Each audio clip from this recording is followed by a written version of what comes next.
Assalamualaikum, selamat pagi semuanya. Apa kabar?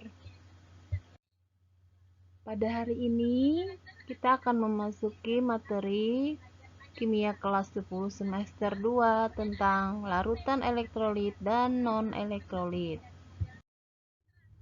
Dalam larutan elektrolit dan non-elektrolit, ada beberapa standar yang harus kita penuhi di sini untuk pengisian dalam pembahasannya. Standar yang pertama adalah kompetensi, kemudian kompetensi inti, kemudian indikator, materinya itu sendiri tentang larutan elektrolit dan non-elektrolit. Kemudian nanti setelah selesai materinya baru kita kerjakan latihan soal dan uji kompetensi. Yang terakhir kita referensi, kita ketahui bahwa dalam PowerPoint yang Ibu kerjakan ini itu mengambil sumber dari mana, apakah perpustakaan untuk buku LKS, panduan LKS, atau panduan lainnya yang berhubungan dengan materi-materi pada pelajaran kimia. Di sini Ibu akan menjelaskan terlebih dahulu sebagai standar kompetensinya dari larutan elektrolit dan non-elektrolit. Siswa diharuskan dapat memahami sifat-sifat larutan non-elektrolit dan elektrolit itu sendiri, serta bagaimana reaksinya dalam oksidasi dan reduksi. Kemudian untuk kompetensi dasarnya, siswa diwajibkan dapat mengidentifikasi sifat larutan dari larutan non-elektrolit dan larutan elektrolit berdasarkan hasil percobaan. Jadi nanti kita akan lakukan sedikit percobaan sederhana yang dapat membuat kalian semua mengerti dan paham dengan materi larutan elektrolit dan non-elektrolit.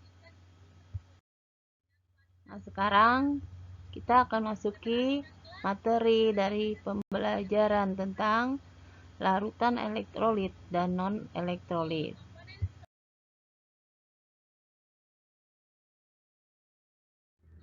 Dalam analoginya atau analisisnya, ini sering kita temukan pertanyaan di sekitar lingkungan kita, yang mana ditanyakan di sini adalah menangkap ikan di sungai itu kenapa harus menggunakan dengan aki atau disetrum. Kemudian yang kedua, mengapa pada saat hujan tidak boleh berada di bawah pohon?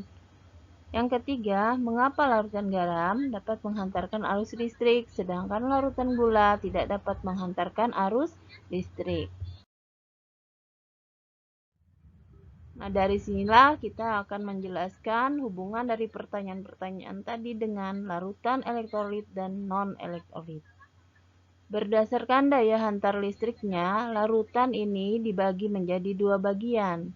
Larutan elektrolit, yaitu larutan yang dapat menghantarkan listrik, dan larutan non-elektrolit, yaitu larutan yang tidak dapat menghantarkan arus listrik. Sekarang kalian dapat lihat di sini gambaran dari alat uji elektrolit yang sederhana, di mana dalam kemampuan kita untuk suatu larutan yang dapat menghantarkan listrik, itu bisa kita amati dengan menggunakan alat ini. Nama alatnya adalah alat uji elektrolit.